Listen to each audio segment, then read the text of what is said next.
I get asked about the catalytic converter on the Infiniti G37 a lot, and it makes sense. You'd think, being just a hunk of metal under your car, you'd never have to think about it. Yeah, that's wishful thinking.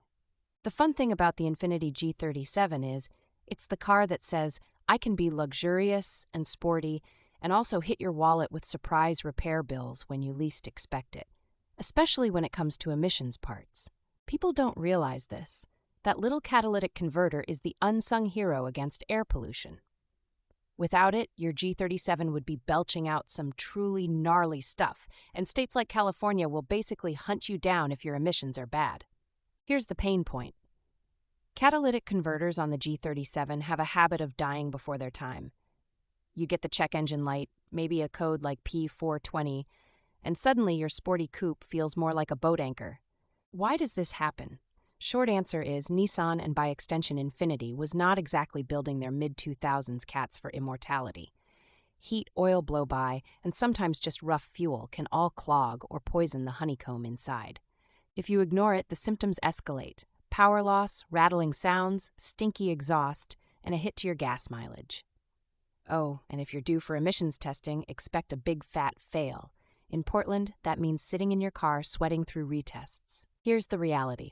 A replacement OEM Infiniti G37 catalytic converter can set you back anywhere from $500 to $1,500 for parts alone, with labor easily pushing your total past $2,000.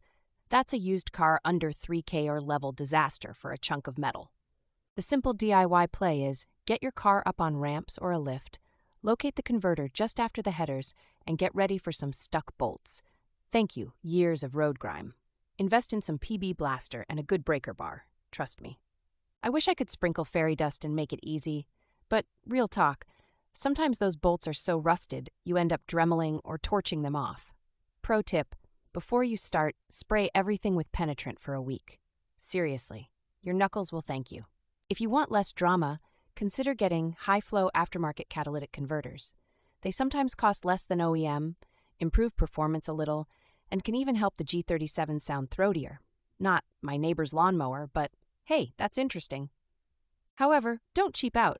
Some eBay cats are glorified tin cans that light up your check engine light immediately after install. Go for a reputable brand. MagnaFlow, Walker, or Burke Technology are solid choices, unless you enjoy reliving the process twice. If you're not handy, get a quote from a muffler shop, but be ready for sticker shock. Tell them to check for any upstream issues, fouled O2 sensors, or bad gaskets, so you're not chasing your tail with recurring codes. For impact, a healthy catalytic converter can mean up to 10% better gas mileage, and in some states, hundreds saved on registration and fines. It's one of those invisible wins of car ownership that you only notice when it goes wrong. Takeaway: the Infiniti G37's catalytic converter is not glamorous, but it'll make or break your driving experience and your wallet if you're not paying attention. Fixing it early saves money, headaches, and maybe a few angry letters from your state DMV.